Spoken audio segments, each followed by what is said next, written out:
नवरात्रि की बहुत बहुत शुभकामनाएं। और कुछ ही दिनों में देश रामनवमी का पर्व मनाएगा। रामनवमी की बहुत बहुत शुभकामनाएं। आपको भी। मेरा पहला सवाल होगा ये कि आपने कई भाषणों में कहा है कि 2024 आपका लक्ष्य नहीं है, 2047 है।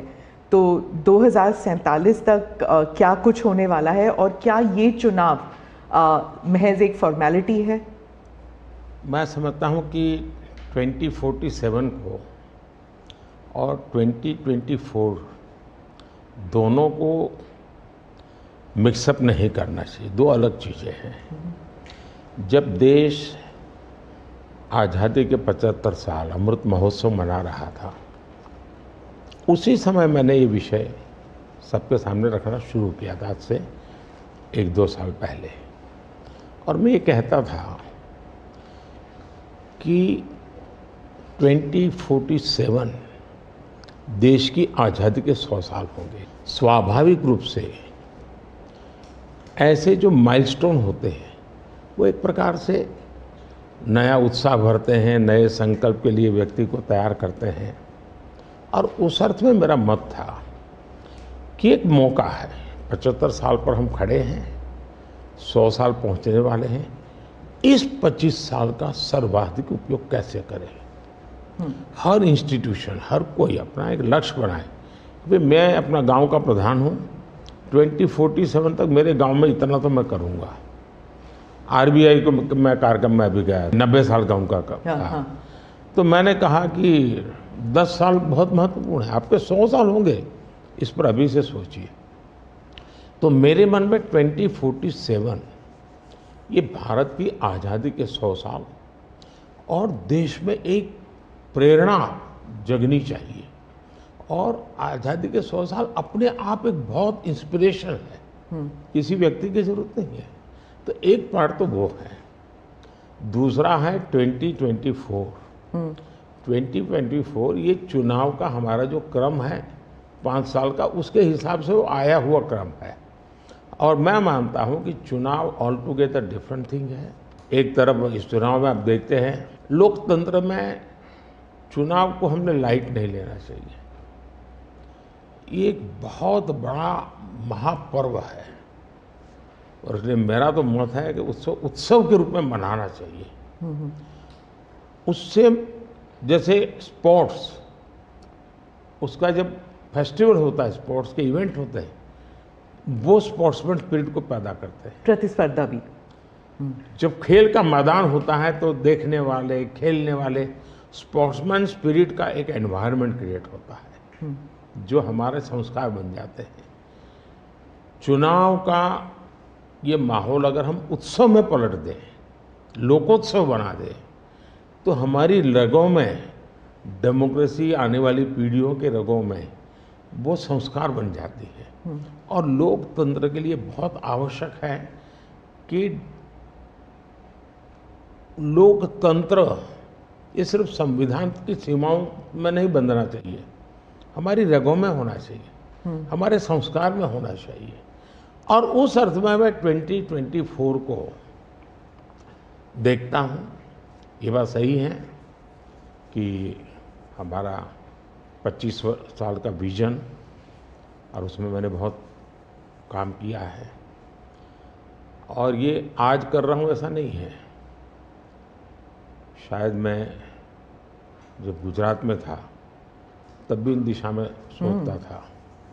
अब देखिए 2024 का चुनाव तो देश के सामने एक अवसर है कि एक कांग्रेस सरकार का मॉडल और एक बीजेपी सरकार का मॉडल, उनका 5-6 दशक का काम, मैं उनके लिए बहुत खुला मैदान छोड़ता हूँ। 5-6 दशक का काम और मेरा सिर्फ 10 साल का काम। कंपैरिजन कीजिए, किसी भी क्षेत्र में कंपैरिजन कीजिए, अगर कुछ कमियां होगी तो भी हमारी एफर्ट्स में कमी नहीं रही होगी। दूसरा, मुझे 10 साल में 2 साल तो कोविड की लड़ाई में जाना पड़ा और आफ्टर इफेक्ट भी बहुत था। फिर भी आज हम कंपैरेटिवली देश को स्पीड कहो, स्केल का हो, सर्वांगीण विकास की बात करें तो वो कहें, सर्व समावेशक विकास की बात कहें तो वो देखें। हर पैरामीटर पे आपको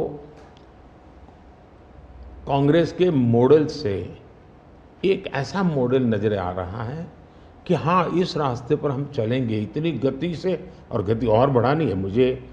अगले टर्म में गति भी बढ़ानी है और स्केल भी बढ़ाना है, तो वो तो मेरा लक्ष्य ही है। दूसरा, आप देखेंगे कि जब देश चलाने की देशवासी जिम्मेवारी देते हैं तो आपका सिंगल माइंडेड फोकस होना चाहिए। देश के लोग दुर्भाग्य से पहले की राजनीतिक कल्चर ने परिवार को कैसे मजबूत बनाना, परिवार की जड़ों को कोई उखाड़ न दे, उसी में शक्ति लगाते रहे। जबकि मैं देश मजबूत इसी एक लक्ष्य को लेकर के काम कर रहा हूँ। मेरी सरकार पूरी उस लक्ष्य को लेकर काम रही। और जब देश मजबूत होता है तो हर कोई उसका बेनिफिशियरी संतोष अनुभव करता है। हाँ यार, कुछ तो हो रहा है, मेहनत तो कर रहा है, ईमानदारी से कर रहा है, इन चीज़ों का इम्पैक्ट होता है। तो 2024 ये चुनाव है और चुनाव का मैदान है, तो हम एक अपने ट्रैक रिकॉर्ड को लेकर के गए हैं और वे अपने ट्रैक रिकॉर्ड को लेकर के आए हैं। अब प्रधानमंत्री जी, आपने दो चीज़ों का जिक्र किया जिसके बारे में पूछना चाहूँगी। एक तो वो जब आरबीआई में जब आपने कहा 2014 विजन वगैरह की बात कर रहे थे, तो जब आप कहते हैं कि ट्रेलर है, आपके स्पीचेस में कहते हैं अभी तो ट्रेलर है, मैं बहुत कुछ करने वाला हूँ, तो एक कस्बा होता है जो थोड़ा नर्वस हो जाता है कि करने क्या वाले हैं मोदी जी। एक वो नर्वस होते हैं, जो दूसरी जिनका विश्वास आप पर पूर्ण तरह है, वो सोचते हैं कि हाँ अभी और काम बाकी है और मोदी जी उसे अंजाम देने वाले हैं। तो दोनों के लिए आप अगर हमें बताएं कि विजन क्या है कि 2047 तक किस तरह ये विजन सक्सेसफुल होगा, क्या आपका गेम प्लान है? जब मैं कहता हूँ कि मेरे मन में बहुत बड़े बड़े प्लान हैं और उसके लिए बहुत बड़े बड़े फैसले हैं, किसी को डरने की ज़रूरत नहीं है। मेरे निर्णय किसी को डराने के लिए नहीं है, किसी को दबाने के लिए भी नहीं है। मेरे निर्णय देश के सर्वांगीण विकास के लिए है,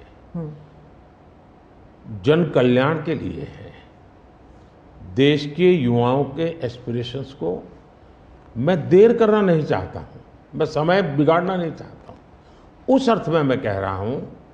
दूसरी बात है, ज़्यादातर सरकारों का स्वभाव होता है वो ये मिजाज में रहते हैं हमने तो सब कुछ कर लिया, हम तो सब कुछ करते हैं। मैं नहीं मानता हूँ मैंने सब कुछ कर लिया है।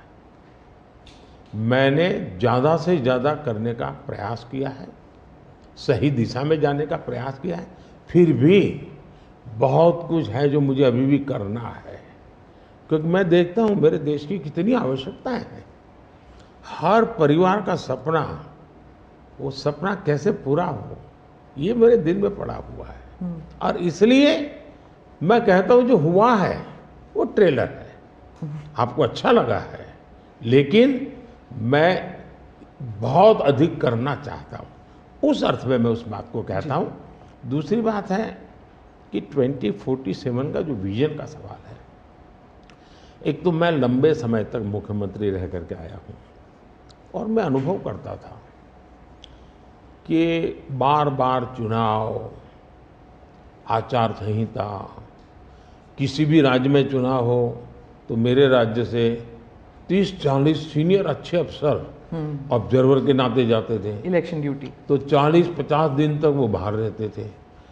तो मुझे चिंता रहती थी कि मैं सरकार कैसे चलाऊं, क्योंकि देश में ऐसे चुनाव होते ही रहते और मेरे ऑब्जर्वर जाते रहते। तो फिर मैंने सोचा कि मैं ये इसको वैकेशन नहीं मानता हूँ। मैं चुनाव होगा तो उस पीरियड को वैकेशन के रूप में नहीं लूँगा। मैं अफसरों को पहले से काम देता हूँ, भाई अगली सरकार के लिए ये काम करो। तो मैं उस समय भी 100 दिन का प्लान करता था। हाँ, उसी पे पूछना था मुझे। हाँ। अभी तो चुनाव हो ही रहे हैं अभी रिजल्ट्स भी नहीं आए और आप 100 दिन का प्लान बना रहे हैं। मैं चुनाव में जाने से पहले शुरू किया। हाँ। और दरअसल मैंने कैसे किया कि मैं पिछले 2 साल से 2047 को ध्यान में रख के काम करता था, और उसके लिए मैंने देश भर में लोगों के ओपिनियन मांगे, सुझाव मांगे। शायद 15 लाख से अधिक लोगों के मैंने सुझाव दिए हैं कि वो आने वाले 25 साल में हिंदुस्तान को कैसे देखना चाहते हैं। और मैंने सभी यूनिवर्सिटीज़ को कांटेक्ट किया, मैंने अलग अलग एनजीओ को कांटेक्ट किया, संगठनों को, और 15-20 लाख लोग उन्होंने इनपुट दिया। फिर मैंने एआई की मदद ले करके उसको सब्जेक्ट वाइज बनाया, उसका काफ़ी मैंने टेक्नोलॉजी, आर्टिफिशियल इंटेलिजेंस, हाँ, टेक्नोलॉजी का भरपूर उपयोग किया। ओके। मैंने हर विभाग में अफसरों की एक डेडिकेटेड टीम बनाई कि भाई इस पर काम कीजिए, कैसे हो सकता है अगले टर्म के लिए, 25 साल के लिए। और फिर मैंने खुद ने उनके साथ बैठा, प्रेजेंटेशन लिए 2-2, 2.5 घंटे, और मेरा विजन के अनुरूप क्या चीज़ें हैं, कौन सी चीज़ें डुएबल हैं, कौन सी चीज़ें डुएबल नहीं, थोड़ा सा ट्रेलर बता सकते हैं? उसको मैं ऐसा है कि आचार संहिता चल रही है। अच्छा। मैं अभी अगर इन चीज़ों को बताऊंगा तो शायद कोई उसको गलत अर्थ में ले लेगा, तो मैं उसमें फंसना नहीं चाहता हूँ जी। लेकिन इसमें कुछ छुपा हुआ नहीं है, मिल ही जाएगा। दूसरा मैंने कहा कि मैं चाहता हूँ कि ये जो मैं डॉक्यूमेंट बना रहा हूँ, जो मेरा विजन है जी। लेकिन वो विजन मोदी की बपौती नहीं है, वो 15-20 लाख लोगों के विचारों को उसमें समाहित किया। एक प्रकार से इसकी ओनरशिप देश की है। 15-20 लाख लोग इनपुट देते हैं, मतलब पूरा देश दे रहा है जी। मैंने क्या किया है कि मैंने उसको अभी डॉक्यूमेंट के रूप में तैयार करवा रहा हूँ। जैसे ही चुनाव प्रक्रिया पूरी हो जाएगी तुरंत वो स्टेट को भेज दिया जाएगा। ओके। मैं चाहूँगा कि स्टेट उस पर काम करे, स्टेट को क्या लगता है, क्या हो सकता है, क्या नहीं। और वो सिर्फ बीजेपी स्टेट्स नहीं है, सभी नहीं, पूरा देश, ये देश का है, ये भाजपा का नहीं है जी। ओके। ये काम देश का है जी। फिर मैं नीति आयोग की मीटिंग बुलाऊंगा, उसमें इस पर व्यापक चर्चा करूंगा मुख्यमंत्रियों के साथ, और फिर उसमें से एक फाइनल चीज़ बनेगी। दूसरी तरफ मैंने अफसरों को कहा कि अभी जो हमारे सामने चित्र बना है, जो कुछ भी इनपुट आए उसके आधार पर मैंने अपने इनपुट दिए, उसमें से मुझे 3 हिस्सों में काम करना है। एक, बीजेपी का जो मैनिफेस्टो आएगा उसमें से करणीय काम तुरंत कैसे ले सकते हैं। दूसरा, ये जो 25 साल का हमारा जो एक खाका बना है, जो मेरा अपना विजन है, अभी तो मैं चाहूँगा कि मुझे और भी उसमें क्रिटिकल इनपुट चाहिए मुझे। मैं ऐसा नहीं मानता हूँ कि सब कुछ मुझे ही समझ और मुझे ही दिखता है। कोशिश मैंने भारी की, मैंने काफ़ी समय लगाया इसमें। उसको मैं 3 हिस्सों में बांटा। एक 25 साल, उसके लाइट में मेरे नेक्स्ट 5 ईयर, और उसके लाइट में मेरे फर्स्ट 100 डेज। तो इस प्रकार से मैंने पूरा डिजाइन बना लिया, अफसरों को काम पे लगा दिया है, क्योंकि मैं 1 मिनट भी गंवाना नहीं चाहता हूँ जी। अब आपको याद होगा 2019 में बहुत कम लोगों को ध्यान रहता है, उस समय भी मैंने 100 दिन का काम दे करके चुनाव के मैदान में गया था, और जब मैं वापस आया आर्टिकल 370 100 दिन में मैंने कर दिया। 3 तलाक से मेरी बहनों को मुक्ति दिला दी, पहले 100 दिन में किया। यूएपीए बिल सिक्योरिटी को लेकर के हमने 100 दिन में कर दिया। बैंकों का मर्जर बहुत बड़ा काम था, हमने 100 दिन में किया। इतना ही नहीं, पशु का टीकाकरण, ये कोविड के टीकाकरण की इतनी चल रहा है ना, मैं देश में पहली बार करीब 15,000 करोड़ रुपया लगा करके पशुओं के टीकाकरण का बड़ा अभियान चला रहा हूँ, और मैंने 19 में पहले 100 दिन में किया था। तो मैं 100 दिन का क्या काम करना वो हैफाजत नहीं करता, मैं बिल्कुल प्लानिंग करके उसको आधार पर आगे चलाता हूँ। मोदी जी, आपने एक टर्म कॉइन किया है जो बहुत ही लोकप्रिय हो गया है, मोदी की गारंटी। अब चुनाव के वक्त कई लोग कह रहे हैं कि क्या उम्मीदवार जो है वो नॉट इम्पॉर्टेंट है, वोट तो सिर्फ मोदी जी को जा रहा है क्योंकि मोदी जी की गारंटी है। तो इलेक्शन के दौरान ये सब टर्मिनोलॉजी इम्पोर्टेंट होता है। पहली बात है, उम्मीदवार ही नहीं, चुनाव में हर मतदाता इम्पोर्टेंट होता है। चुनाव में बूथ लेवल का कार्यकर्ता भी इम्पोर्टेंट होता है, कैंडिडेट भी उतना ही महत्वपूर्ण होता है। और इसलिए ये कह देना कि और किसी का महत्व नहीं होता है, ये वरना इतना बड़ा चुनाव हो ही नहीं सकता है जी, तो बहुत महत्व होता है। जहाँ तक गारंटी का सवाल है, आज हमारे यहाँ दुर्भाग्य से शब्दों के प्रति जो कमिटमेंट होना चाहिए वो एक प्रकार से लग रहा है कि ये तो चलते का नाम गाड़ी, कुछ भी बोल दो, कहीं पर भी बोल दो, कोई जिम्मेवारी नहीं। अब आप देखा होगा इन दिनों एक नेताजी के पुराने ढेर सारे वीडियो बाजार में घूम रहे हैं और उनके एक विचार से दूसरा विचार कितना कॉन्ट्राडिक्टरी है। अब लोग एक साथ देखते होगा, अरे ये आदमी इतना हमें मूर्ख बनाता था, हमारी आंख में धूल झोंकता। अभी मैंने एक नेता का भाषण सुना, उन्होंने कहा एक झटके में मैं गरीबी हटा दूंगा। अब जिनको 5-5, 6-6 दशक देश का राज करने को मिला, वो जब आज कहेंगे कि मैं एक झटके में गरीबी हटा दूंगा, तो देश सोचता है ये क्या बोल रहे हैं जी। तो मुझे लगता है पॉलिटिकल लीडरशिप की क्वेश्चनेबल होती जा रही है। ऐसे में प्राण जाए और वचन न जाए, ये महान परंपरा से हम निकले हुए लोग हैं। मैं मानता हूँ नेताओं ने ओनरशिप लेनी चाहिए, जिम्मेवारी लेनी चाहिए। ये मैं जो बोल रहा हूँ मतलब मेरी जिम्मेवारी है, ये कोई करेगा ऐसा करेगा ऐसे नहीं चलता है। और उसमें से मैंने बल दिया है गारंटी का। मैं कमिटमेंट भी करता हूँ और उसका मैं ओनरशिप ले रहा हूँ। और जब ओनरशिप लेते हैं ना तो देश को भरोसा होता है। आज आप देखिए कि हम जो बात कहते हैं उस पर लोगों का भरोसा है। 370 हटाऊंगा, भले हमें पार्टी का जन्म हुआ तब से हम कह रहे थे, हमारे श्यामा प्रसाद मुखर्जी ने बलिदान दिया था, लेकिन हम उस पर पक्के मन से लगे हुए थे। जब मेरा मौका आया मैंने पूरी हिम्मत दिखाई, 370 गई और आज जम्मू कश्मीर का भाग्य बदल गया। 3 तलाक कितने ही चीजों से गुजरा, पॉलिटिकल लीडरशिप डर गई, लोगों को रहा भी इनके पर क्या भरोसा करें। ये तो एक बार एक बोलते दूसरी बार, लोगों का भरोसा तब बनता है, कहेगा यार ये खुद खड़े रहेंगे, ये खड़े रहेंगे और जाना भी है तो जिम्मेवारी लेकर के जाएंगे कि भाई ये था, मैं सोचा था, नहीं कर पा रहा हूं, मैं जा रहा हूं वापिस।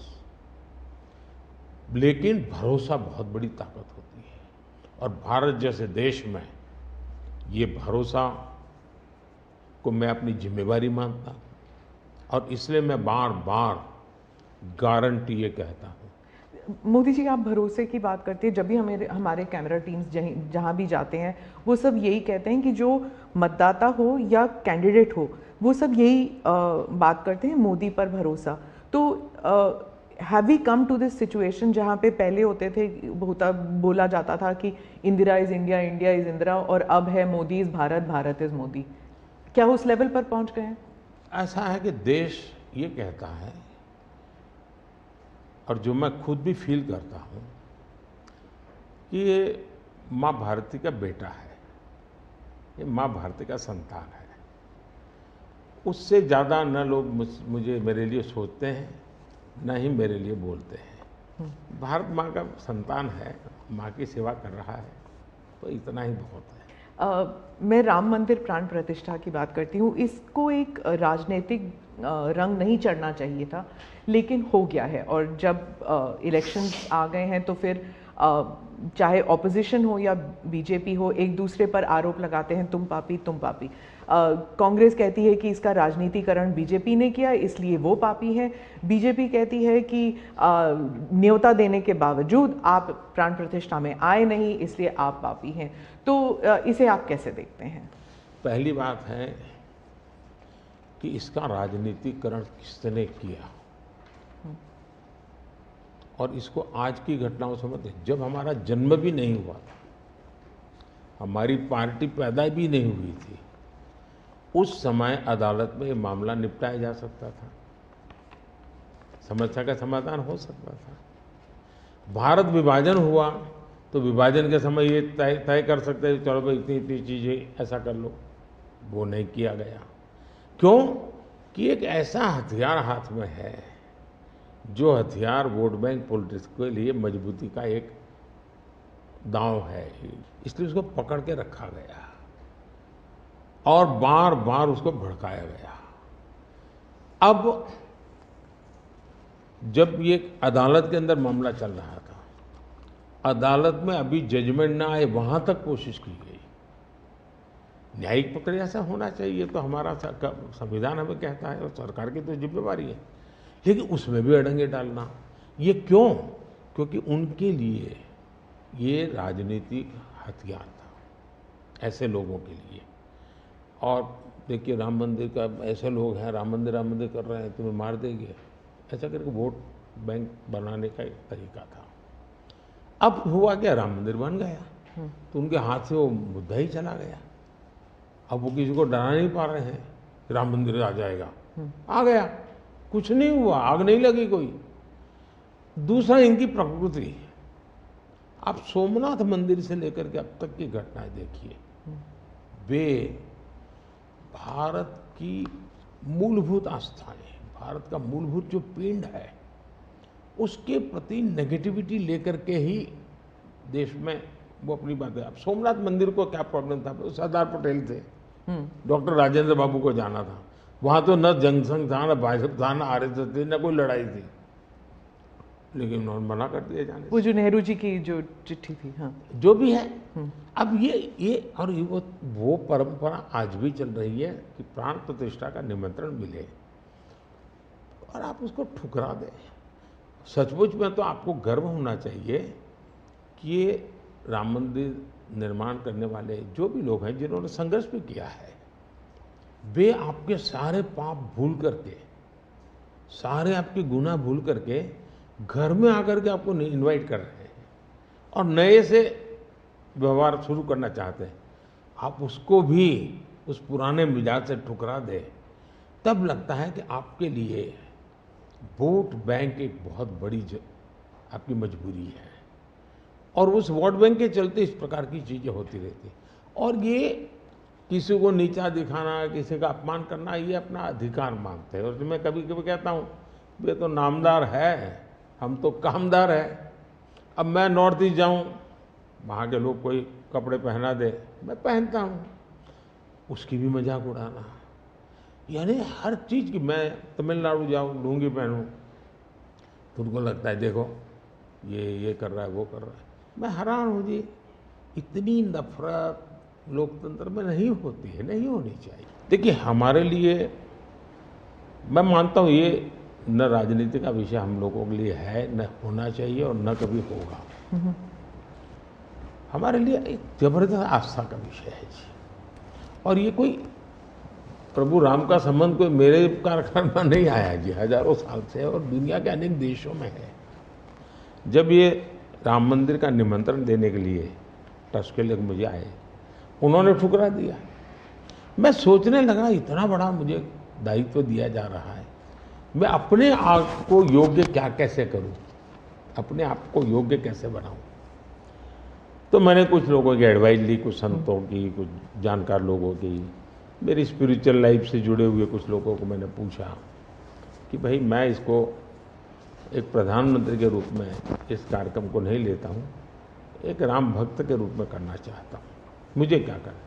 उसमें से मुझे सुझाव आया, तो सुझाव तो बहुत, लेकिन मैंने फिर कुछ अध्ययन भी किया और मैंने मनोमन तय किया कि मैं 11 दिन का अनुष्ठान करूँगा।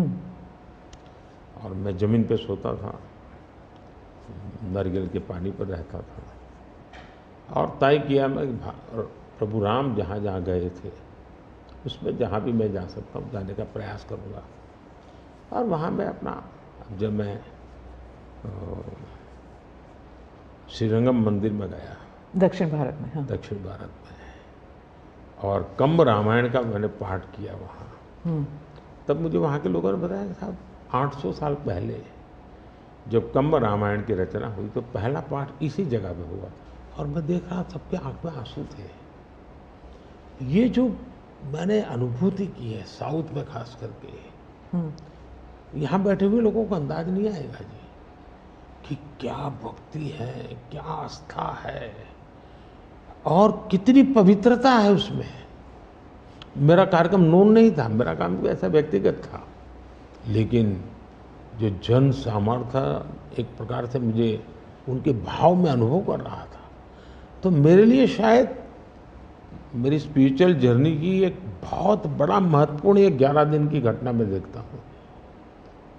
मैं और राम मंदिर प्राण प्रतिष्ठा को मैंने बहुत गंभीर लिया था जी। मैंने एक इवेंट के रूप में नहीं लिया था जी, मेरे लिए वो इवेंट नहीं था। वो एक स्पिरिचुअल मूवमेंट था आपके लिए? मैं मानता, मुझे दिखता था वो 500 साल का संघर्ष, मुझे दिखता था 140 करोड़ लोगों की श्रद्धा, सपने, और देश के गरीब गरीब लोगों ने पाई पाई दे करके मंदिर बनाया है जी। ये मंदिर 3 चीजें मैं देखता हूँ। एक, 500 साल का अविरत अखंड एक निष्ठ संघर्ष, लाखों लोगों का एक काम के लिए बलिदान। दूसरा, लंबी न्यायिक प्रक्रिया, इतने सालों की न्यायिक प्रक्रिया, और न्यायिक प्रक्रिया के हर तराजू से तूल करके निकला हुआ, कसौटी हुआ हुआ। दूसरा, टेक्नोलॉजी का उपयोग, ASI के द्वारा उसकी खुदाई, सबूत, ये एक बहुत बड़ा। और चौथा, हिंदुस्तान के कोटि कोटि लोगों ने 1-1, 2-2, 5-5 रुपया जो भी दे सकते हैं दे करके ये मंदिर बनाया है। ये मंदिर सरकारी खजाने से नहीं बना है। ये ऐसे पहलू हैं कि जो भारत के स्वाभिमान को, भारत के सामर्थ्य को, भारत के सपनों को, भारत के संकल्प को और भारत के आने वाली पीढ़ी को बहुत बड़ी प्रेरणा देने वाले हैं। हम दक्षिण भारत की बात करते हैं तो पहले मैं दक्षिण भारत के कुछ मुद्दों के बारे में उठाऊंगी। बीजेपी का एक ऐसा नेता तमिलनाडु में उभर के आया है जिसके लिए मीडिया अटेंशन काफ़ी कुछ आ रहा है, वो है अन्नामलाई जी। तो वो काफ़ी कॉन्फिडेंट है कि तमिलनाडु में बीजेपी को डबल डिजिट फिगर आएंगे। तो क्या ये उनका ओवर कॉन्फिडेंस है कि आप भी तमिलनाडु इतनी बारी जा चुके हैं? पहली बात है कि तमिलनाडु जनसंघ के जमाने से और भारतीय जनता पार्टी, मैं कहता हूँ 5-5 पीढ़ी हमारी इस विचार के लिए वहाँ खप चुकी है। तो एक निरंतर काम चला है। जब कांग्रेस से लोग निराश हुए तो प्रादेशिक पक्षों की तरफ गए और लंबे अरसे तक प्रादेशिक पक्षों का जो कुछ भी कामकाज देखा है, अब लोग निराश हो गए। निराशा के इस माहौल में उन्होंने दिल्ली में भाजपा की सरकार का मॉडल देखा, हिंदुस्तान में अन्य राज्यों में भाजपा की सरकार का मॉडल देखा, देश भर में जो तमिल बंधु रहते हैं उन्होंने अपने घरों में जाके बताया भी हम जिस राज्य में रहते हैं वहाँ तो ये हो रहा है। तो लोग स्वाभाविक तमिल प्रजा कंपैरिजन करने लगी कि जो हवा खड़ा किया गया था ये तो अच्छा काम कर रहे हैं। अब जैसे मैंने तमिल काशी संगम किया तो तमिलनाडु में DMK पार्टी वाले लोग ये तो पानीपुरी वाले कर करके मजाक उड़ाते थे, लेकिन जब तमिलनाडु के लोग काशी संगम कार्यक्रम में आए और काशी का रूप रंग देखा, उन्होंने कहा ये हमने तो जो सुना था ऐसा नहीं है, ये तो बहुत डेवलप दिखता है, बड़ी प्रगति हो रही है, IT का नेटवर्क दिखता है। तो सोचने का तरीका बदलने लगा और उसके कारण DMK के प्रति जबरदस्त गुस्सा पैदा हुआ है। मैं कल्पना नहीं कर सकता इतना बड़ा गुस्सा पैदा हुआ है। वो गुस्सा पैदा डाइवर्ट हो रहा है बीजेपी की तरफ पॉजिटिव वे में।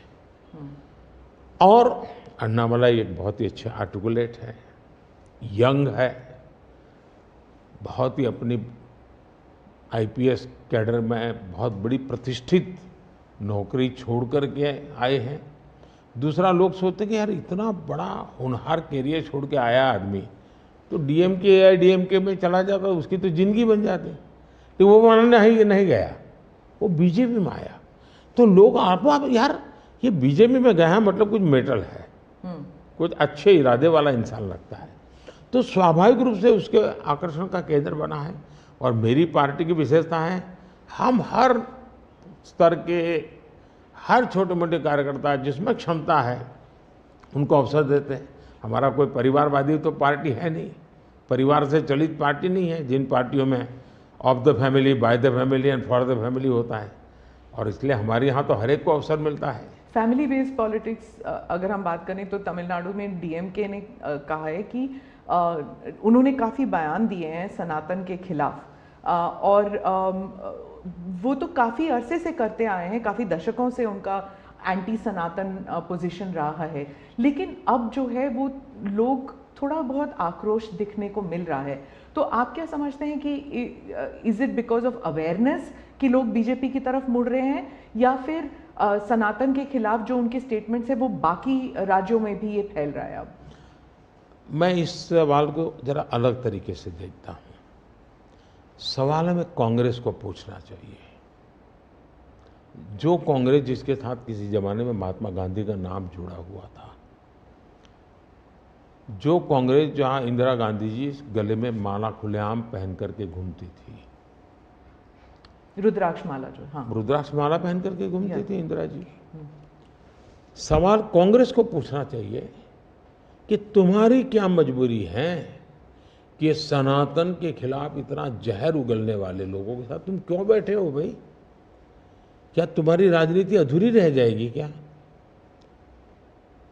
ये कौन सी कांग्रेस की सोच विकृति आ रही है कांग्रेस में, ये चिंता का विषय है। डीएमके का तो जन्म शायद इस नफरत में पैदा हुआ होगा, और धीरे धीरे वो नफरत का खेल भी उनका लोग स्वीकार करने नहीं लगे हैं, और इसलिए वो नए नए तौर तरीके अपना करके बोल रहे हैं। प्रश्न उनका नहीं है, प्रश्न कांग्रेस जैसी पार्टी का है कि उसने अपना मूल कैरेक्टर गंवा दिया है क्या? जब संविधान सभा में जो लोग बैठे थे तो ज़्यादातर गांधीयन लोग थे, ज़्यादातर कांग्रेस की विचारधारा से जुड़े हुए लोग थे, और पहला संविधान बना, उसके हर पेज पर जो पेंटिंग है रामायण, वो सनातन की ही परंपरा से जुड़े हुए हैं। तो आपका संविधान बना, उस संविधान में सनातन का गौरव का हिस्सा था, और आज सनातन को इतनी भयंकर गालियां देने की हिम्मत हो और आप उनके साथ चुनाव की राजनीति करें, उनके साथ मंच साझा करें। मजबूरी कांग्रेस की, ये देश के लिए चिंता का विषय है। और जो तमिलनाडु के मुख्यमंत्री और कुछ और दक्षिण के मंत्री हैं, मुख्यमंत्री हैं, वो कहते हैं कि जो दक्षिण है वो अलग इकाई है, उत्तर अलग इकाई है, दक्षिण भारत और उत्तर भारत, और बीजेपी जो है वो दक्षिण भारत में सेंध नहीं कर सकती। राहुल गांधी ने तो संसद में भी कहा था कि आप अगर पूर्व से देखें, बंगाल से देखें, उड़ीसा, आंध्र प्रदेश, तेलंगाना, तमिलनाडु, केरल तक जाएं, पूरे उस एरिया में बीजेपी सेंध नहीं कर पाएगी। दो अलग इकाई है क्या दक्षिण भारत और उत्तर भारत? पहली बात है, भारत बहुरत्ना वसुंधरा है, भारत विविधताओं से भरा हुआ देश है। यहाँ रेगिस्तान भी है, यहाँ समुद्री तट भी है, यहाँ हिमालय भी हैं, और यहाँ सह्याद्री भी हैं, यहाँ गंगा के पट भी हैं और कावेरी के पट भी हैं। तो भारत को टुकड़ों में देखना, ये भारत के प्रति नासमझी का परिणाम है। अगर यही भाव होता, अगर आप हिंदुस्तान में देखें प्रभु राम के नाम से जुड़े हुए गांव कितने सबसे ज़्यादा कहाँ हैं, तो तमिलनाडु में है। इतने सारे गांव के नाम हैं कि उसमें राम तो होगा ही होगा। अब इसको आप कैसे अलग कह सकते हैं? किसको गले उतारेंगे आप? लेकिन भारत की विविधता है, पंजाबी जैसा होगा वैसा नागालैंड का व्यक्ति नहीं होगा, गुजराती जैसा होगा वैसा कश्मीर का व्यक्ति नहीं होगा। तो विविधता ही तो हमारी शक्ति है, हमने विविधता को सेलिब्रेट करना चाहिए। हमें गुलदस्ता ऐसा है भारत का जिसमें हर एक का अपना फूल दिखाई दे, ये भाव होना चाहिए। कांग्रेस कहती है कि बीजेपी और खासकर मोदी जी इस विविधता को अप्रिशिएट नहीं करते, एक रंग में ढालना चाहते हैं, और अगर 400 सीट जो आप कह रहे हैं अगर वो आ जाता है तो संविधान रद्द हो जाएगा, एक ही भाषा, एक ही रहन सहन, एक ही तरीका होगा, और वो है जो मोदी जी कहेंगे। मैं समझ नहीं पाता हूँ कि जो व्यक्ति यूएन में जाकर के पहली बार दुनिया की सबसे पुरातन भाषा तमिल भाषा का गुणगान करता हो, किस आधार पर उस व्यक्ति को आप ऐसे आरोप लगा रहे हो? मेरा तो मत है, और मैं जब कपड़े अलग अलग राज्य के पहनता हूं तो उनको ये परेशानी हो रही है। मुसीबत उनकी है कि वो एक सांचे में देश को डालना चाहते हैं। हम तो विविधता की पूजा करते हैं, हम विविधता को सेलिब्रेट करते हैं। और मैं हमको हर एक को कहता हूँ, जैसे हमने कहा कि भाई डॉक्टर बनना है, इंजीनियर बनना है, मातृभाषा में क्यों नहीं बन सकता है? जब मैं मातृभाषा में डॉक्टर इंजीनियर बनने की बात करता हूँ, मतलब कि मैं मातृभाषा को सेलिब्रेट कर रहा हूँ, उसका महात्मा बढ़ा रहा हूँ। मुझे ये अभी एक गेमिंग वाले सब बच्चों के साथ बैठा था, तो उनमें से किसी ने पूछा कि हमारे लिए कोई संदेश, तो ऐसे मैंने कहा एक काम करो, अब जब भी आप हस्ताक्षर कहीं करेंगे, सिग्नेचर करेंगे, अपनी मातृभाषा में सिग्नेचर करो, इतना तो गर्व करो। अब मैं तो विविधता को लाने की कोशिश कर रहा हूँ। अब उनको आरोप लगाने हैं, क्या करेंगे? कुछ मुख्यमंत्री हैं वो कहते हैं कि उन्हें सेंटर से सहयोग नहीं मिलता। दक्षिण के भी कुछ मुख्यमंत्री हैं, आप भी मुख्यमंत्री रह चुके हैं, अब प्रधानमंत्री हैं पिछले 10 साल में। क्या कोऑपरेटिव फेडरलिज्म को लेकर आपके विचार बदल गए हैं जब आप मुख्यमंत्री थे और जब अभी आप प्रधानमंत्री हैं? दरअसल, और क्या उन्हें नहीं मिलता सहयोग? दुर्भाग्य हुआ है कि जो रीजनल एस्पिरेशंस होते हैं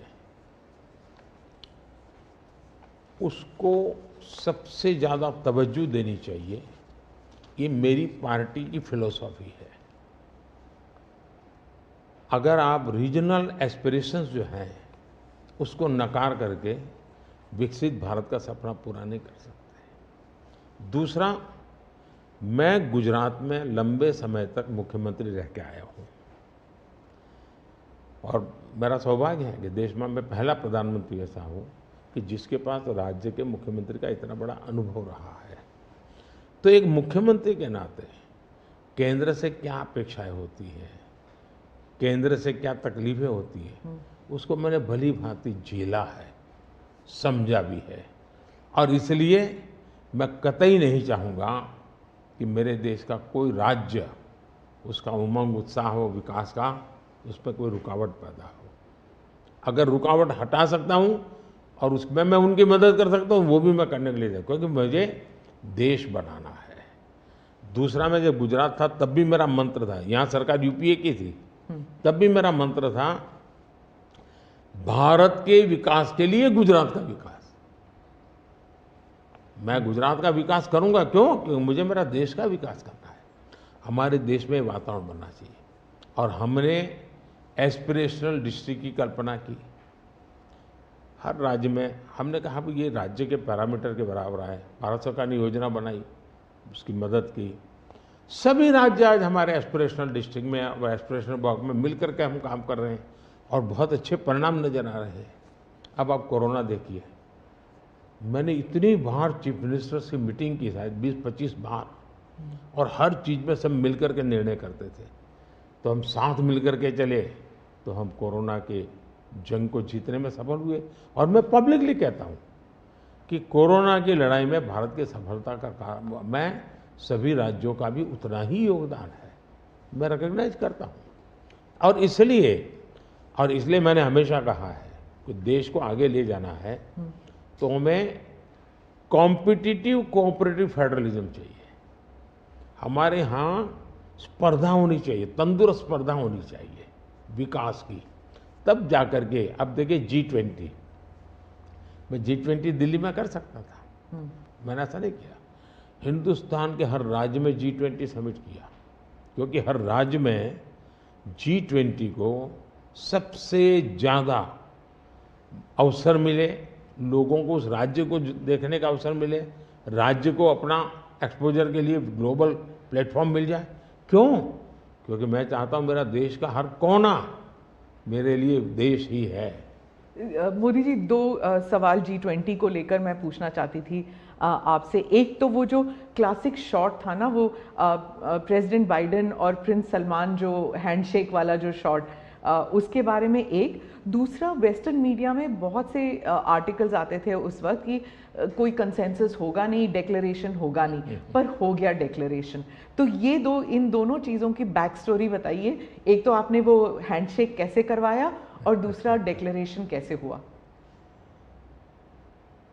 एक ग्लोबल गुड जब उसके लिए काम करते हैं और अपने निजी कोई इफ्स एंड बट्स नहीं होते हैं, तो आप दुनिया को ऑन बोर्ड ले सकते हैं। और मेरी कोशिश ये थी कि मुझे बताइए भाई, आखिरकार ये G8 और G20 पैदा कैसा हुआ। जिन मुद्दों को लेकर के पैदा हुआ तो उस मुद्दों से हटना नहीं, और उसमें सब मेरे से कन्विंस हुए, सब लोग कन्विंस हुए। कुछ लोगों से मुझे व्यक्तिगत बातचीत करने की ज़रूरत थी, मैंने वो भी किया। कुछ शब्दों की किसी के आग्रह रहते थे, उनको मैंने समझाने का प्रयास किया। दूसरा, मेरा इरादा था कि मैं लास्ट डे, लास्ट सेशन में नहीं करूँगा, मैं इसको इतना जल्दी करूँगा कि लोग सरप्राइज कर जाएंगे। और इसलिए मैंने दूसरे ही दिन, पहले ही सत्र में डिक्लेरेशन वाला काम पूरा कर दिया। तो जो नेगेटिव अनुमानों के आधार पर सारा G20 घसीटने की कोशिश होती थी, मैं इसको किसी भी हालत में चौंका देना चाहता था। तो दैट वाज माय स्ट्रेटेजी, और वो स्ट्रेटेजी सफल हुई। और मुझे खुशी है, जहाँ तक दुनिया के उन देशों को क्यों लाए साथ, कैसे लाए। देखिए, सिल्क रूट की चर्चा हम बहुत समय से सुनते आए हैं। सिल्क रूट किसने बनाया, कैसे बना, कोई हिस्ट्री अवेलेबल नहीं है। तो सिल्क रूट चल पड़ा और यानी इवॉल्व हुआ धीरे धीरे। हम लोगों ने ये जो IMEC की दिशा में हम गए हैं, ये बहुत बड़ा गेम चेंजर बनने वाला है, और आने वाले हजारों साल उसका इम्पैक्ट है। जैसा सिल्क रूट का इम्पैक्ट हजारों साल रहा, वैसा इसको इम्पैक्ट रहने वाला है। और उसमें मैं सबको विश्वास हुआ कि भाई हाँ, ये तरीका है। उसमें गल्फ कंट्रीज का भी पॉजिटिव और प्रोएक्टिव रोल था। भारत ने एक अच्छी भूमिका निभाने का भारत को अवसर मिला। US, यूरोप हमारे साथ थे, और सबको लगा कि एक कॉन्क्रीट पॉजिटिव आउटकम निकलेगा, तो हम उसको लेकर के मिलते थे। तो उसमें स्वाभाविक था कि सऊदी किंग और प्रेसिडेंट बाइडेन, और दोनों के साथ मेरी अच्छी मित्रता है, तो मैं किसी का भी हाथ भी पकड़ सकता हूँ, किसी की बात भी कर सकता हूँ। पर्सनालिटी पॉलिटिक्स भी आता है ना, क्योंकि देखिए आप कि अगर हम विदेश नीति की बात करें तो खाड़ी के साथ जो हमारे रिश्ते बेहतर हुए हैं, उसके लिए बहुत से लोग कहते हैं कि it is because of your personal intervention. आपको सम्मान भी दिया गया था वहाँ पर। तो चाहे ईस्ट एशिया हो या वेस्ट एशिया हो, इसमें पर्सनालिटी पॉलिटिक्स कहाँ तक इम्पोर्टेंट है कि आप उनके जो राष्ट्रपति हैं या प्रधानमंत्री हैं, उनके साथ आपका वाइबिंग होता है, आप उनके साथ बातचीत करते हैं और वो फिल्टर डाउन होता है। फिर कहाँ तक इसमें पर्सनालिटी पॉलिटिक्स भी है? मैं समझता हूँ कि इसके अलग अलग व्यू हो सकते हैं और सब सही हो सकते हैं। एक मत स्ट्रॉन्ग है कि पर्सनालिटी कल्ट या पर्सनल रिलेशन, ये बहुत ज़्यादा इन चीज़ों में नहीं डाले थे। एक मत है, स्ट्रॉन्ग मत है। मुझे लगता है कि हमारी डिप्लोमेसी अगर प्रोटोकॉल में फंसी रहेगी तो हम परफॉर्म नहीं कर पाएंगे। डिप्लोमेसी की ताकत भी इनफॉर्मल में भी है, प्रोटोकॉल में ही ऐसा नहीं है। प्रोटोकॉल में ज़्यादा पोजीशनिंग होता है, पहले कौन आएगा, पहले कौन हाथ मिलाएगा वगैरह, उसी में समझ जाता है। तो मैंने शुरू से देखा कि भाई, जैसे मेरी शपथ हुआ था, बड़ा इंटरेस्टिंग है। मैंने तय किया कि मैं सार्क देशों को 2014 की शपथ में। हाँ 2000 पहली बार में पहली बार। सार्क देशों को बनाने का मेरे मन में विचार आया। और उसके पीछे कारण ये था क्योंकि मेरा चुनाव प्रचार में मुझ पर आरोप एक ही था कि ये मोदी जो कि राज्य से आया है, ये देश की राजनीति क्या समझेगा, विदेश नीति क्या समझेगा, ये तो डुबो देगा। ये चुनाव प्रचार का मेरा खिलाफ के जो मुद्दे थे उसमें एक बड़ा महत्वपूर्ण मुद्दा था। सब लोग मेरी मजाक उड़ाते थे। तो मुझे लगा इनको एक ही एक्शन से मुझे जवाब दे देना चाहिए, बोलने की जरूरत नहीं है। पहले दिन से। तो मैंने शपथ समारोह में सार्क देशों को बुलाया। उसके पहले मैंने बैक चैनल से उन सबसे सहमति ले ली थी, ऐसा तो नहीं हो सकता कि कोई, और सब लोग आए। मेरा शपथ हुआ। फॉरेन मिनिस्टर अभी तो हमारा बना भी नहीं था, और मैं इन सारी चीज़ों से बिल्कुल नया था, बिल्कुल अनभिज्ञ था, लेकिन बायलैटरल सबके साथ होना था। जब हम लोग हैदराबाद हाउस में गए तो मुझे समझाया सब प्रोटोकॉल वालों को, सब ऐसा होगा, वो आएंगे, आप ऐसा कहेंगे सर। जब समय हुआ आना शुरू, मैंने कहा ऐसा करो मैं बाहर जाता हूँ उनको लेने के लिए। तो सारी सिस्टम हिल गई थी कि यार अपने प्रधानमंत्री गेट पर जाएंगे। सारी मेरी एमईए की प्रोटोकॉल की जो दुनिया थी ना, उसके लिए वो पहला ही दिन बड़ा गजब होता, और मेरे लिए वो एक एक्शन सारे मेरे दरवाजे खोल दिए थे। और इसलिए मैं प्रोटोकॉल में बंधने के बजाय परफॉर्मेंस पर फोकस करके डिप्लोमेसी के लेवल को शिफ्ट करने का प्रयास किया, और उसमें मुझे सफलता मिली है। President Obama, president Biden, president Trump, इन तीनों के साथ आपने काम किया हुआ है, और इंडिया यूएस रिलेशंस एक अपवर्ड ट्रैजेक्टरी पे हैं। लेकिन बहुत से मुल्क हैं जो भारत की अपवर्ड ट्रैजेक्टरी से परेशान होते हैं। ये इट इज़ अंडरस्टूड कि ये है, जैसे कि चाइना, क्योंकि वो दे यूज टू थिंक कि ग्रुप ऑफ टू होगा, एक तरफ चाइना, एक तरफ अमेरिका, मतलब दो पावर सेंटर्स होंगे। तो मैं सिर्फ उदाहरण के लिए चाइना दे रही हूँ, लेकिन हमारे इर्द गिर्द जो मुल्क हैं वो भी थोड़े असमंजस में है कि ये भारत की ट्रैजेक्टरी इतनी ऊपर इतनी जल्दी जा रही है। क्या हम अपने नेबरहुड को अपनी सक्सेस स्टोरी का हिस्सा नहीं बना सकते? अच्छा सवाल आपने पूछा। हमारी डे वन से पॉलिसी है, एक नेबर फर्स्ट, दूसरा एक्ट ईस्ट। तो जो हमारे ईस्टर्न पार्ट के जो हमारे आसियान कंट्री के देश हैं, उसमें हमने एक्ट ईस्ट पॉलिसी लिया है, यहाँ नेबरहुड फर्स्ट। तो ये हमारा डे वन से हमारे देश की भी पॉलिसी है और हमारी भी पॉलिसी है। पहले लूकैस था, मैंने आकर के उसको एक्ट ईस्ट कहा। लेकिन इसमें दूसरा, आज दुनिया के सैकड़ों मील दूर भी कोई देश है, उनको लगता है कि भारत की प्रगति में हमारा कोई बेनिफिट है, तो पड़ोसी को नहीं देखेगा। आज पड़ोसी सबसे ज़्यादा खुश हैं क्योंकि भारत उनके सबसे, अब जैसे कोविड के कालखंड में कोई पड़ोसी देश ऐसा नहीं है कि जिसकी हमने मदद नहीं की हो। नेचुरल कैलेमिटी, कोई ऐसा देश नहीं है। अब जब नेपाल में भूकंप आया, फर्स्ट रिस्पॉन्डर हम थे। श्रीलंका में बहुत बड़ा क्राइसिस आया, उस क्राइसिस के समय सबसे ज़्यादा उनको मुसीबत में से बाहर निकालने का कोई काम किया है तो हिंदुस्तान ने किया, और पब्लिकली वो रिकग्नाइज करते, इसको कहते हैं। और इसलिए मैं तो दूसरा अनुभव कर रहा हूँ, वो हमसे बहुत अपेक्षाएं करते हैं, और पॉजिटिव अर्थ में मैं कहता हूँ, अच्छे रूप में देखते हैं। और भारत ने भी कहा है कि भाई हम हमारे सभी देशों को, पड़ोसियों को शक्तिशाली और समृद्ध देखना चाहते हैं। आपने दोस्ती का हाथ बढ़ाया था 2014 से ही पाकिस्तान, चाइना के साथ भी ऐसे किया था। लेकिन जब आप सक्सेस स्टोरी या अपने नेबरहुड फर्स्ट की बात करते हैं तो पाकिस्तान, चाइना, मालदीव्स ये भी आते हैं, और यहाँ पर कटाक्ष है अगर आप बात करें तो। इसके लिए सुधार उसमें उनकी अंदरूनी राजनीति महत्वपूर्ण है।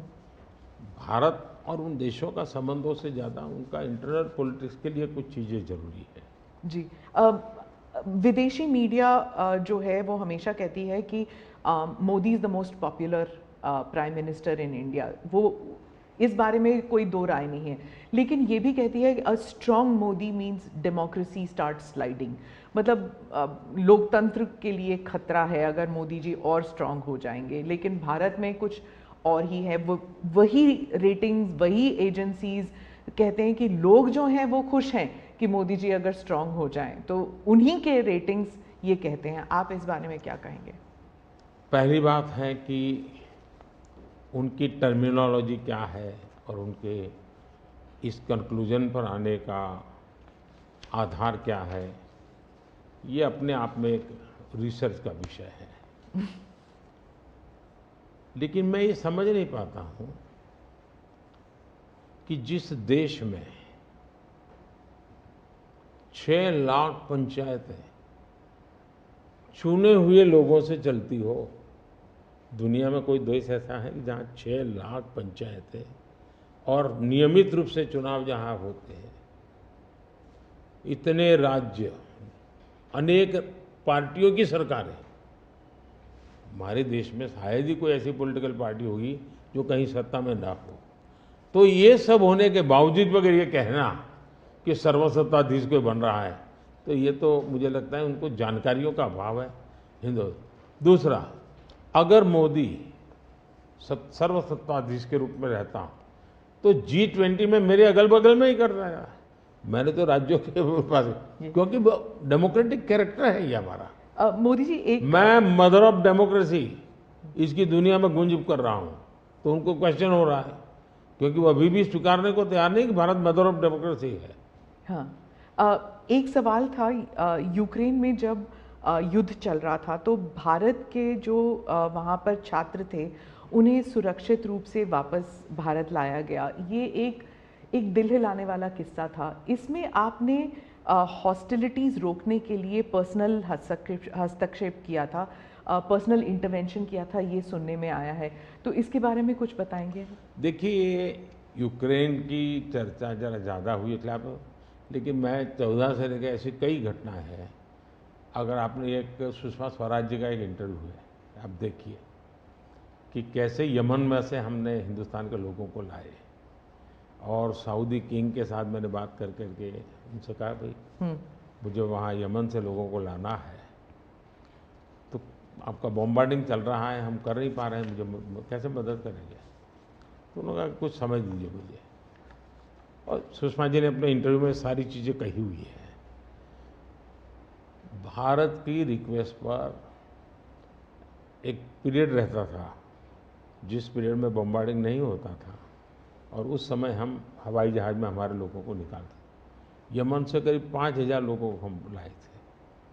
उसी प्रकार से यूक्रेन में, मेरा यूक्रेन से भी इतना ही घनिष्ठ नेता है, मेरा रशिया से भी इतना ही घनिष्ठ नाता रहा है। दोनों राष्ट्रपति के साथ में बहुत मित्रतापूर्ण मेरा रहा है। मैं पब्लिकली राष्ट्रपति पुतिन को कह सकता हूँ कि युद्ध का समय नहीं है। मैं यूक्रेन को भी कह सकता हूँ पब्लिकली कि बातचीत के रास्ते पर ही जाना चाहिए, और इसके कारण मेरी क्रेडिबिलिटी है। और जब मैंने कहा भाई भारत के इतने लोग, हमारे नौजवान फंसे हुए हैं और मुझे आपकी मदद चाहिए, और मैं आप क्या व्यवस्था कर सकते हो, फिर मैंने बताया मैंने इतनी इतनी व्यवस्था की है, आप इतना मेरी मदद कीजिए। उन्होंने मदद की, और भारत के तिरंगे की ताकत इतनी थी कि विदेशी व्यक्ति की भी भारत का तिरंगा हाथ में रखता था तो उसके लिए जगह मिल जाती थी। तो मेरा तिरंगा ही मेरी गारंटी बन गया था। मोदी जी, मैं डोमेस्टिक पॉलिटिक्स पे वापस आती हूँ। एक सवाल है इलेक्टोरल बॉन्ड्स के बारे में। राहुल गांधी जो हैं वो हर भाषण में कहते हैं, और विपक्ष के नेता भी कहते हैं कि इसमें धांधली हुई है। आपकी पार्टी के लोग भी कहते हैं कि अगर गलती है, अगर इसमें कोई गुंजाइश है इसके सुधार में, तो वो कर सकते हैं। क्या ये गलत फैसला था इलेक्टोरल बॉन्ड्स का? पहली बात है कि हमारे देश में लंबे अरसे से चर्चा चली है कि चुनावों में काला धन एक बहुत बड़ा खतरनाक खेल हो रहा है। देश के चुनावों को काले धन से मुक्ति मिले, इसके लिए कुछ करना चाहिए। चर्चा लंबे समय से चल रही है। चुनाव में खर्च तो होता ही होता है, कोई इनकार नहीं कर सकता है। मेरी पार्टी भी करती है, सब पार्टियां करती हैं, कैंडिडेट भी करते हैं,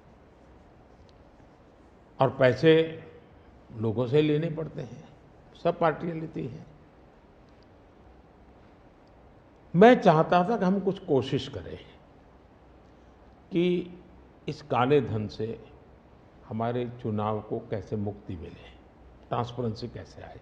एक प्रामाणिक पवित्र विचार मेरे मन में था, रास्ते खोज रहे थे, एक छोटा सा रास्ता मिला, वही पूर्ण है। वैसे हमने उस समय भी क्लेम नहीं किया था, पार्लियामेंट में डिबेट में सबने उसको सराहा भी था। आज जो लोग उलट पुलट बोल रहे हैं उन्होंने सराहा था, पार्लियामेंट डिबेट देख लीजिए। हमने कैसे कैसे काम किया, जैसे 1000 और 2000 के नोट खत्म कर दिए। चुनाव में वही बड़े बड़ी मात्रा में ट्रैवलिंग करते हैं, क्यों कि ये काला धन खत्म हो।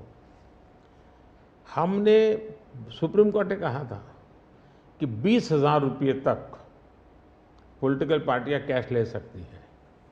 मैंने कानून बनाकर, नियम बना करके 20,000 को 2,500 कर दिया। क्यों?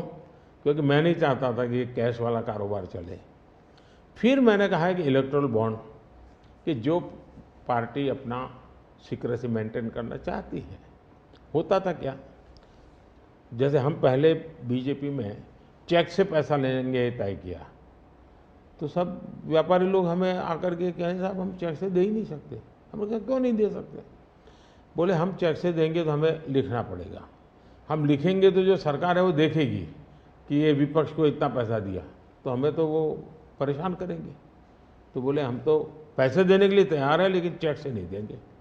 तो मुझे याद है हमारे 90 के दशक में जो चुनाव में हमको बड़ी दिक्कत आई थी, पैसे नहीं थे हमारे पास, और हम नियम लगा के बैठे थे कि हम चेक से लेंगे। देने वाले देने को तैयार थे, चेक से देने की उनकी हिम्मत नहीं थी। तो ये सारी चीज़ों का मुझे पता था। तो मैंने कहा भाई, तो हमने कहा भाई ऐसा है, अब देखिए इलेक्टोरल बॉन्ड न होते तो किस व्यवस्था में ताकत है वो ढूंढ के निकालते कि पैसा कहाँ से आया और कहाँ गया। ये तो इलेक्टोरल बॉन्ड की सक्सेस स्टोरी है कि इलेक्टोरल बॉन्ड थे तो आपको ट्रेल मिल रहा है मनी का, कि किस कंपनी ने दिया, कैसे दिया, कहाँ दिया। अब उसमें अच्छा हुआ बुरा हुआ वो विवाद का विषय हो सकता है, इसकी चर्चा हो। मुझे जो चिंता है वो, मैं ये कभी नहीं कहता हूँ निर्णय में कोई कमी नहीं होती है, निर्णय तो चर्चा कर सीखते हैं, सुधारते हैं, इसमें भी सुधार के लिए बहुत संभावना है। लेकिन आज हम पूरी तरह काले धन की तरफ देश को धकेल दिया है, और इसलिए मैं कहता हूँ सब लोग पछताएंगे जब बाद में ईमानदारी से सोचेंगे, सब लोग पछताएंगे। अब देखिए इलेक्टोरल बॉन्ड का भी विशेषता देखिए कैसा झूठ चल रहा है। कुल देश में 3000 कंपनियों ने इलेक्टोरल बॉन्ड दिए हैं, उसमें 3000 में 26 कंपनियां ऐसी हैं जिन पर कार्रवाई हुई है। ये कहते हैं ना ईडी वीडी टिकना फला, 3000 डोनर है उसमें सिर्फ 26, और उनमें से 16 कंपनियां ऐसी थी छापा जब लगा उस समय बॉन्ड खरीदा। कोई जोड़ सकता है इसको? अगर बॉन्ड खरीदा, लोग ये जोड़ रहे हैं, उसकी विशेषता ये है कि ये जो 16 कंपनियों ने बॉन्ड खरीदा उसमें से 37 पैसा अमाउंट बीजेपी को डोनेशन में मिली। 37, 63% बीजेपी के विरोधी पार्टियों को मिली। अगर पूरे जोड़े जाएं तो हाँ, मैं ये 16 कंपनी जिसका ईडी सीबीआई कोई न कोई उस समय एक्शन भी हुआ और बॉन्ड भी निकला, 37% अमाउंट बीजेपी ने, 63 ऑपोजिशन को। क्या ईडी रेड करे और ऑपोजिशन को डोनेशन देने का कार्यक्रम वर्क करे? क्या बीजेपी ऐसा करेगी? इसका मतलब कि 63% पैसा विपक्ष के पास जाए और आप आरोप हम पर लगाएं, लेकिन उनको गोलमोल बोलना है और भाग जाना है। हम ट्रांसपेरेंसी की बात करते हैं तो विपक्ष कहता है कि ईडी, सीबीआई, आईटी, सारे के सारे इदारे जो हैं इलेक्शन कमीशन को भी जोड़ते हैं वो कि सारे इदारों पर बीजेपी हावी है और लेवल प्लेइंग फील्ड है ही नहीं, मतलब they already making the ground कि इलेक्शन जो है वो फेयर नहीं हो सकता। इसमें एक भी कानून मेरी सरकार ने नहीं बनाया, चाहे ईडी हो, सीबीआई हो, चाहे इलेक्शन कमीशन। ऊपर से हमने तो इलेक्शन कमीशन में सुधार किए हैं। आज इलेक्शन कमीशन बनता है तो ऑपोजिशन भी उसमें होता है। पहले तो प्रधानमंत्री एक फाइल पे साइन करके इलेक्शन कमीशन बना देता था, और जो उनके परिवार के साथ निकट जुड़े थे ऐसे ऐसे लोग इलेक्शन कमिश्नर बने थे। ऐसे लोग इलेक्शन कमिश्नर बने थे जो वहाँ से निकलने के बाद राज्यसभा के मेंबर बने, उनकी सरकार के मिनिस्टर बने। ऐसे इलेक्शन कमिश्नर बने थे जो कांग्रेस के बाद में कैंडिडेट बने, और इसलिए हम उस लेवल पे प्ले नहीं कर सकते। तो हमारा लेवल प्ले फील्ड हो ही नहीं सकता, हम ऐसे बन ही नहीं सकते। हम अच्छे रास्ते पर जाना चाहते हैं, हम उस रास्ते पर जाना नहीं चाहते। दूसरी बात है, आखिर ईडी सीबीआई कैसे बनी? ईडी वगैरह का आप देखेंगे या इलेक्शन कमीशन का अपने एक कहावत है, नाच न जाने आंगन टेढ़ा। और इसलिए कभी ईवीएम का बहाना निकालेंगे, कभी मूलतः पराजय के लिए वो कुछ रीजनिंग अभी से सेट करने में लगे हैं ताकि पराजय उनके खाते में न चढ़ जाए। वो कह रहे हैं लड़े कैसे आप, या तो ऑपोजिशन लीडर्स को जेल में डाल रहे हैं या फिर अगर वो आपकी पार्टी में आ गए तो सारे पाप धुल गए। कितने ऑपोजिशन लीडर जेल में हैं? कोई मुझे बताए। और क्या यही ऑपोजिशन लीडर उनके सरकार चलाते थे? या जेल का डर है? हाँ, डर तो पाप का होता है जी, ईमानदार को क्या डर होता है? मेरे यहाँ भी तो उन्होंने मेरे होम मिनिस्टर सबको जेल में डाल दिया था। दूसरा, ईडी की बात करते हैं। आप गुजरात के बारे में कह रहे हैं जब आप मुख्यमंत्री? हाँ, मैं मुख्यमंत्री था। अच्छा, जो ईडी की बात करते हैं, ईडी ने जितने केसेस किए ना, उसमें से सिर्फ, देश को समझना, सिर्फ 3% ही पॉलिटिकल लोग इन्वॉल्व है जिन पर एक केस हुए हैं।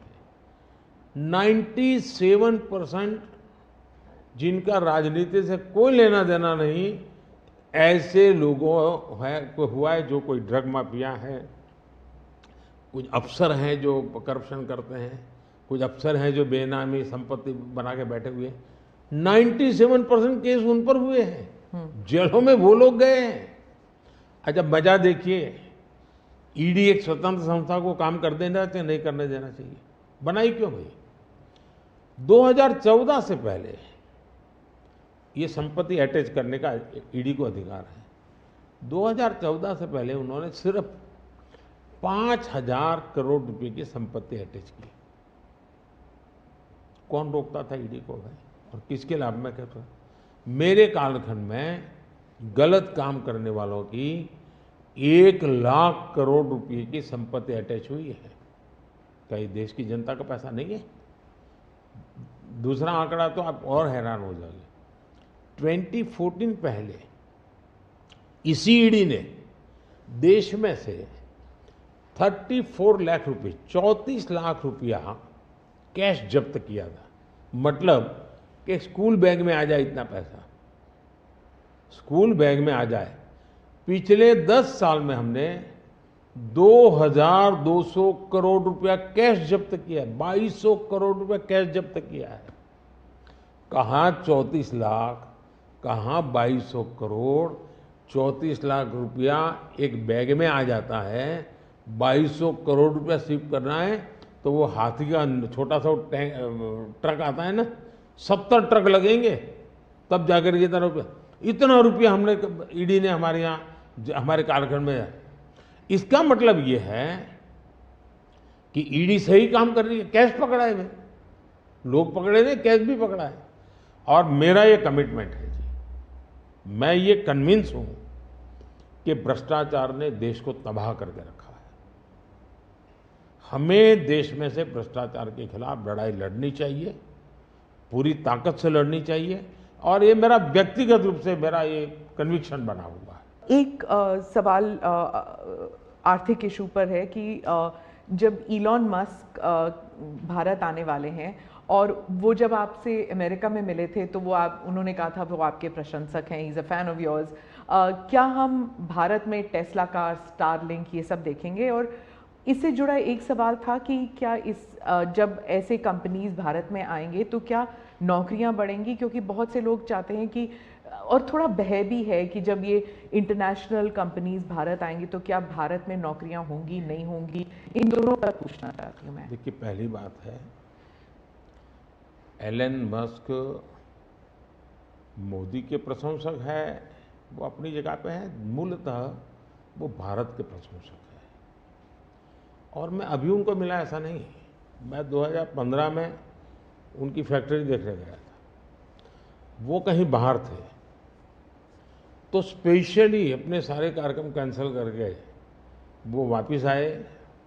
मुझे सब चीज़ें खुद ने अपनी फैक्ट्री में दिखाई और उनका विजन क्या है वो मैं उनसे समझा। मैं अभी गया तो दोबारा भी उनसे मिला था और अभी वो भारत आने वाले भी हैं। देखिए, भारत में पिछले 10 साल में दुनिया भर से हर क्षेत्र में पूंजी निवेश हो रहा है। अब हमारा ईवी मार्केट, इलेक्ट्रिक व्हीकल का मार्केट कितना बड़ा बना है, आपको जानकर के हैरानी होगी कि कितना बदलाव आया है, लोग पकड़ नहीं पाते।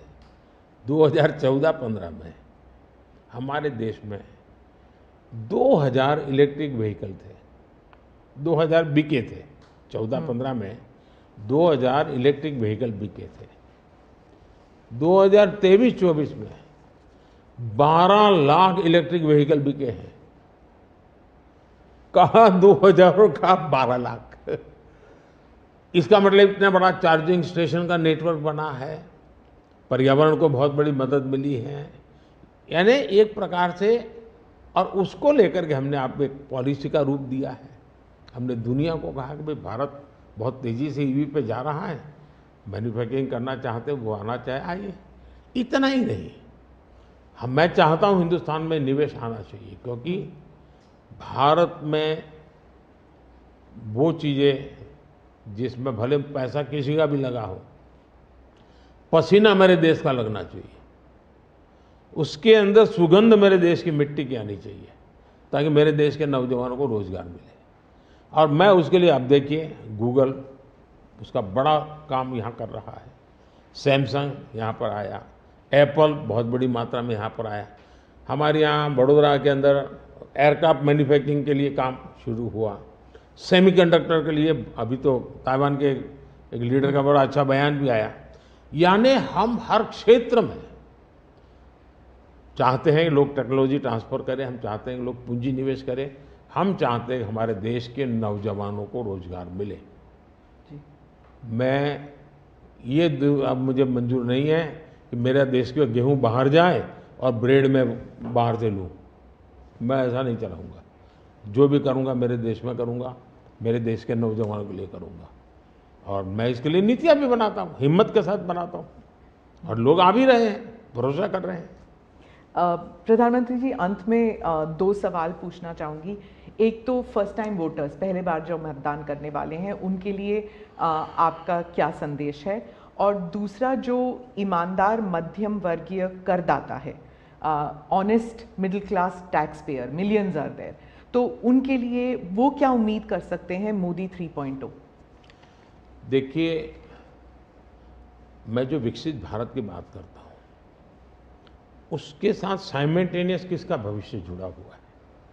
जो आज 20 साल का, 22 साल का है, वो 2047 में है, उसकी पूर्ण जिंदगी का एक कालखंड है एक प्रकार से। तब वो 40, 45, 50 का होगा। मतलब ये भारत के विकसित भारत बनने की प्रक्रिया और उसकी जिंदगी की प्रक्रिया दोनों साथ है। गोल्डन अपॉर्चुनिटी है उसके साथ।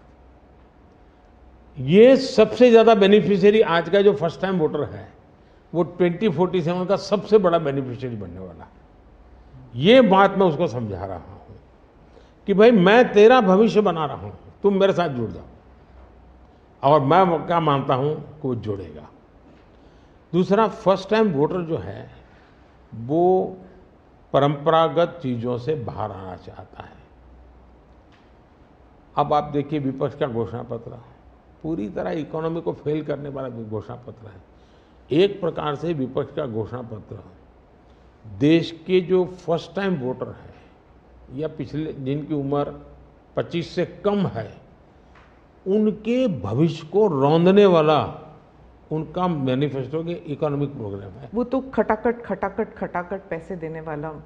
मैं उनको क्या करना है, पूरा अगर एनालिसिस करोगे तो सबसे बड़ा नुकसान ये जो देश के 25 साल की उम्र से कम उम्र वाले लोग हैं, उनके भविष्य को रौंदने वाला एक उनका इकोनॉमिक प्रोग्राम है जी। बर्बाद हो जाएगा। मुझे उनकी ज़िंदगी बनानी है। मैं देश में इनोवेशन को बल देना चाहता हूँ। देखिए देश में जो पैटेंट इन दिनों रजिस्ट्री हुई, हिस्टोरिकल रिकॉर्ड है पैटेंट के। तो यंग जनरेशन को लगता है हाँ हमारी ज़िंदगी बढ़ रही है। आज डेटा मेरे देश का इतना सस्ता है। मैं जानता हूँ मेरे देश को आर्थिक रूप से नुकसान हो रहा है, लेकिन सस्ता डेटा का परिणाम है कि मैं देश में डिजिटल रिवॉल्यूशन लाने में मेरे नौजवानों को मैंने ताकत दी है। आज वो दुनिया, मुझे अभी गेमिंग वाले बच्चे मिले थे, वो कहते थे साहब दुनिया के देश में हम खेलने के लिए जाते हैं, वहाँ डेटा इतना महंगा है। बोले हम 50 बार सोचते हैं, हम भारत के अंदर इतना हमारे लिए अवसर है, इतना सस्ता डेटा है तो हम हिम्मत कर रहे हैं। एजुकेशन में आज डेटा सस्ता होने के कारण उसको कितनी फायदा हो रहा है जी। लॉन्ग डिस्टेंस लर्निंग, हाँ हर चीज़ में, टेलीमेडिसिन में। ये जो हमने इन चीज़ों पर कंट्रोल करके रखा है, इसका बहुत बड़ा लाभ हो रहा है, बड़ा रिवॉल्यूशन हो रहा है। और जो मिडिल क्लास टैक्स पेयर है उसके लिए जो देखिए जहाँ तक टैक्स पेयर है, सचमुच में टैक्स पेयर का सम्मान होना चाहिए, टैक्स पेयर का गौरव होना चाहिए। आए दिन रास्ते चलते हर टैक्स पेयर को गाली देते रहेंगे तो देश कैसे चलेगा जी। ये मैं समझ नहीं आता हूँ ये किस सोच का परिणाम है। देखिए क्या बदलाव आया है। मैं टैक्स पेयर की बात करूँ, पिछले 10 वर्ष में ITR फाइल करने वालों की संख्या 2 गुने से अधिक हो गई। पहले 4 करोड़ से भी कम लोग ITR फाइल करते थे, आज 8 करोड़ से ज़्यादा लोग ITR फाइल कर रहे हैं। टैक्स कलेक्शन 3 गुना बढ़ोतरी हुई है। मतलब पहले जो नेट टैक्स कलेक्शन होता था वो 11 लाख करोड़ रुपये होता था, आज net tax collection 34 lakh crore रुपये हो रहा है। ये क्यों हो रहा है? उसको भरोसा है कि वो जो पैसा दे रहा है ना, वो सही जगह पे उपयोग हो रहा है, विकास के काम, चोरी लूटफाट में नहीं आया, इसलिए वो विश्वास के कारण देने के लिए आगे आया है। दूसरा, 7 लाख रुपये तक की इनकम पर टैक्स हमने माफ कर दिया है, जो पहले 2-2.5 लाख पे अटका हुआ था। 7 लाख रुपये कमाई तक कोई टैक्स नहीं देना है, फिर भी मेरे यहाँ टैक्स बढ़ रहा है। यानी और इसलिए मैं मानता हूँ, मैं तो हर टैक्स पेयर का हृदय से आभार व्यक्त करता हूँ, क्योंकि जो मुझे सपने पूरे करने हैं उसमें टैक्स पेयर जो धन देता है उसी से होने वाला है। और मैं मानता हूँ देश की प्रगति के लिए करदाताओं की संख्या बढ़नी चाहिए और करदाताओं पर बोझ कम होना चाहिए। इस मूलभूत फिलॉसफी की तरफ मैं आगे बढ़ना चाहता हूँ। जैसे, और मैं तो करदाताओं से एक प्रार्थना भी करूँगा कि देश के खातिर विकसित भारत के लिए करदाता क्या कर सकता है। मैं उनको कहूँगा कि आप कम से कम 3 लोगों को जो टैक्स नहीं देते हैं उनको प्रेरित करो कि वो टैक्स देना शुरू करें। हर टैक्स पेयर सिर्फ 3 लोगों को प्रेरित करें। और मैं उनको समझाता हूँ, जब मैं गरीब का घर बनाता हूँ उसमें जो ईंट लगती है ना, किसी न किसी टैक्स पेयर की ईंट है, वो उसका जो पुण्य है ना, वो जो परिवार उसमें रहता है, जो पुण्य संतोष व्यक्त करता है, उसका पुण्य उस टैक्स पेयर को जाता है। किसी गरीब को मैं जब मुफ्त राशन देता हूँ, जब खाना पका करके अपने बच्चों को खिलाता है ना, तब वो कोई टैक्स पेयर सोचे कि काश मैंने टैक्स दिया था, वो भूखा बच्चा खाना खा रहा है, उसको टैक्स देने का आनंद आएगा। और इसलिए मैं टैक्स पेयर का धन, जन कल्याण के काम, इनको कोरिलेट कर करके ही चलना चाहता हूँ, ताकि देने वाले को संतोष हो कि मेरे पैसों से ये हो रहा है। ये बहुत बड़ी आवश्यकता है। और मैं बार बार कहता हूँ कि ये जो गरीब के घर की थाली है ना, उसका संतोष का जो पुण्य है ना, उसका हकदार कोई है तो देश का टैक्स पेयर है। मोदी जी, चुनाव के दौरान आपने वक्त निकाला और हमसे इतनी सारी बातें की, उसके लिए धन्यवाद। बहुत बहुत धन्यवाद आपको। और मेरे देशवासियों से ये फर्स्ट टाइम वोटर्स को मेरी अपील है कि देश के नाम वोट कीजिए। मैं उनको कोई राजनीतिक वोट के लिए नहीं कह रहा, देश के नाम वोट कीजिए। खुद का आने वाला 25 साल के भविष्य के लिए वोट करें, ये मैं उनसे आग्रह करूंगा। दूसरा, मैं देशवासियों का कहूँगा, मैं सभी पॉलिटिकल पार्टी के वर्कर्स को भी कहना चाहूँगा कि गर्मी बहुत है, धूप में सभी पार्टी के वर्कर दौड़ रहे हैं। मैं सभी पार्टी के वर्कर को कहूँगा, बहुत पानी पीजिए, बहुत पानी पीजिए, दौड़िए, बहुत दौड़िए, लेकिन पानी बहुत पीजिए, ताकि इस धूप में, इस गर्मी में मतदाताओं को भी कहूँगा कि इतनी ही धूप क्यों ना हो, आप मतदान अवश्य करें। हो सके तो सुबह जल्दी जल्दी मतदान कीजिए। ये और लोकतंत्र के उत्सव के रूप में चुनाव को मनाएं, यही मेरी प्रार्थना होगी देशवासियों को। अगली चुनाव सर्दियों में कीजिएगा और वन नेशन वन इलेक्शन वाला। आपने सही मुद्दा उठाया। वन नेशन वन इलेक्शन हमारा एक कमिटमेंट है। हमने पार्लियामेंट में भी बोला हुआ है, हमने कमेटी भी बनाई थी, कमेटी का रिपोर्ट भी आया है। तो वन नेशन वन इलेक्शन के संबंध में देश में बहुत लोग ऑन बोर्ड आए हैं, सभी दलों ने, बहुत लोगों ने इसमें जो कमेटी को अपना सुझाव दिए हैं, बहुत ही पॉजिटिव सुझाव आए हैं और बड़े इनोवेटिव सुझाव आए हैं। और देश का बहुत बड़ा लाभ होगा अगर हम इस रिपोर्ट को लागू करवा पाते हैं तो। जी, धन्यवाद मोदी। नमस्कार, थैंक यू।